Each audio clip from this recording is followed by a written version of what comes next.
Agad na sinimula ni Police Brigadier General Dindo Reyes, ang bagong talagang Regional Director ng Police Regional Office 1, ang inspeksyon sa iba't ibang istasyon ng pulisya sa rehiyon bilang bahagi ng kanyang direktiba para sa mas maayos na pamamahala at pagpapaigting ng serbisyo publiko.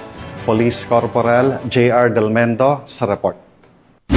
Ilang araw pa lamang ang nakakalipas mula nang maitalaga bilang bagong Acting Regional Director ng Police Regional Office 1, si Police Brigadier General Dindo R. Reyes ay puspusan na ang kanyang isinasagawang command visit sa mga police station sa lalawigan ng La Union. Una na niyang pinuntahan ang San Fernando City Police Station na pinamumunuan ng kanilang officer in charge na si Police Lieutenant Colonel Rogelio B. Miedes. Kinausap ng masinsinan ni Police Brigadier General Reyes ang mga miyembro ng nasabing istasyon at binigyang diin ang mga direktiba ng Chief PNP na si Police General Nicolas D. Toro III na nakaangkla sa kanyang 3 core pillars: swift and responsive public service, unity and morale within the ranks, and accountability and modernization. Ininspeksyon din ng nasabing opisyal ang communication system ng San Fernando City Police Station, partikular ang kanilang mga radyo, at siya mismo ang sumubok sa mga ito upang masiguro ang functionality ng mga kagamitan. Nagtungo din si Police Brigadier General Reyes sa San Juan Municipal Police Station na pinamumunuan naman ni Police Major Reynante B. Organista, OIC. Sa kanyang pagbisita sa nasabing himpilan ng pulisya, ihinayag nito ang kahalagahan ng kanilang kahandaan sa pagbibigay ng serbisyo sa mga mamamayan, lalong-lalo na ang pagresponde sa anumang insidente. Ininspeksyon din ni Police Brigadier General Reyes ang kanilang mga radyo at iba pang kagamitan na kanilang kinakailangan sa araw-araw na trabaho. Nagtapos ang kanyang inspeksyon sa pagbibigay ng kanyang direktiba kung saan sinabi niya na ang pulis ng Ilocos Region ay dapat maaasahan, malalapitan